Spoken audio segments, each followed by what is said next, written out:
दी got life. ये कहानी हमें सऊदी अरब के बहुत से पोशीदा काले राजों का पर्दाफाश करती है। ये कहानी नजीब मोहम्मद और हाकिम से शुरू होती है, जो अपनी ज़िंदगी को बेहतर बनाने के लिए सऊदी अरब काम करने की घर से जाते हैं। हर सऊदी अरब जाने वाले इंसान की ज़िंदगी को कैसे ट्रैप किया जाता है और इसे मुकम्मल तौर पर ज़हनी मफलूज कैसे किया जाता है। यूनिवर्सल टीवी की वीडियो में एक बार फिर वेलकम। अगर आप चैनल पर नए हैं तो चैनल को सब्सक्राइब कर लें ताकि कोई भी दुनिया का सच आपसे पोशीदा ना रह सके। नजीब और हाकिम दोनों जब सऊदी अरब पहुंचते हैं तो उनकी कंपनी का कोई भी शख्स इन्हें रिसीव करने के लिए नहीं आता, जिसकी वजह से इन्हें बेहद अफसोस होता है क्योंकि और भी लोग दूसरे मुल्कों से आए होते हैं। इसी इंतज़ार में उनको शाम हो जाती है। वहाँ इनकी मुलाकात एक कफील से होती है जो किसी हवाले से वहाँ एयरपोर्ट पे आया होता है। इन दोनों को लगता है कि इनकी कंपनी का मेंबर है। ये दोनों कफील से ज़्यादा बात नहीं कर पाते क्योंकि वो अरबी बोलता और ये दोनों मलयालम ज़बान ही बोल पाते। इसी तरह कफील इनको अपने साथ ले जाता है। थोड़ी देर के बाद कफील इन्हें एक रेगिस्तानी इलाके में लेकर आ जाता है, जहाँ वो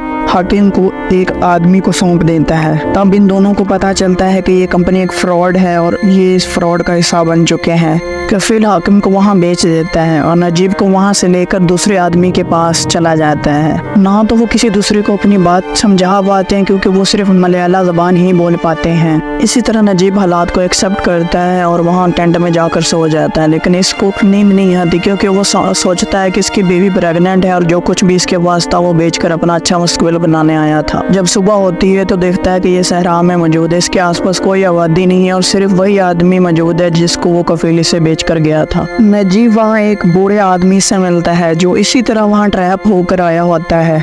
कुछ दिन नजीब वहाँ खस्ता हालत में काम करता रहता है। एक दिन वो बूढ़े आदमी को रेगिस्तान में मरा हुआ पाता है। इसको फिक्र लाक होती है कि अगर मैं इसी तरह इधर रहा तो मेरा हाल भी यही होगा। कुछ दिन गुजरने के बाद वो हाकिम से मिलता है। दोनों एक दूसरे को देखकर बेहद खुश होते हैं। इतनी देर में हाकिम का कफील वहाँ आ जाता है। कुछ दिन के बाद नजीब को हाकिम की तरफ से खत मिलता है और बताता है कि इब्राहिम भी इन्हीं तरह का एक गुलाम है और यहाँ से भागने का रास्ता भी जानता है, और बताता है कि कुछ दिन के बाद कफील की बेटी की शादी है। वो सारे कफील वहाँ मसरूफ होंगे। इसी दौरान मौके का फ़ायदा उठाकर यहाँ से भागा जा सकता है। इसी प्लान को फॉलो करते हुए कफील की बेटी शादी के दिन इब्राहिम, नजीम और हाकिम वहाँ से फरार हो जाते हैं। रेगिस्तान में चलते चलते इनकी हालत बहुत ख़राब हो जाती है और रेगिस्तान में इनको रात हो जाती है। प्यास से इनकी हालत बहुत खस्ता हो चुकी होती है। खुशकिस्मती से इनको एक कफील का टेंट में पानी मिलता है। वहाँ से पानी चोरी करने लगते हैं, लेकिन कफील को इनकी खबर हो जाती है और बंदूक से इन पर गोली चलाता है। लेकिन वहाँ से किसी भी तरह ये लोग भाग निकलते हैं, लेकिन थके हारे ये रात के सो जाते हैं। लेकिन जब सुबह होती है तो उनको पता चलता है कि वहाँ रास्ता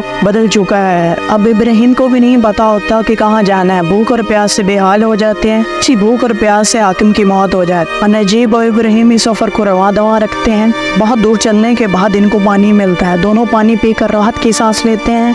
अगली सुबह इब्राहिम भी गायब हो जाता है। फिर नजीब बचकर वहाँ से एक रोड पे आ गिरता है। वहाँ एक अमीर सऊदी की मदद से शहर पहुँच जाता है। शहर आकर इधर उधर भटकने लगता है और इसकी मुलाकात गंजिका से होती है, जो ये खुद मलाली होता है। उसको खाना और कपड़े फराहम करता है और इसकी कुछ हालत बेहतर होती है और नजीब हर साल बाद अपने घर वालों से बात करता है। उसको मालूम होता है कि इसका 4 साल का बेटा भी है। इसी तरह फिर 3 महीने की जेल काट कर इसको वतन वापस भेज दिया जाता है। इससे मालूम होता है कि जितना है इसमें खुश रहें, बगैर वेरिफिकेशन के गल्फ कंट्री में कभी मत जाएं। अगर आपको ये वीडियो अच्छी लगी तो सब्सक्राइब करें ताकि आपको मज़ीद ऐसी वीडियो मिल सके।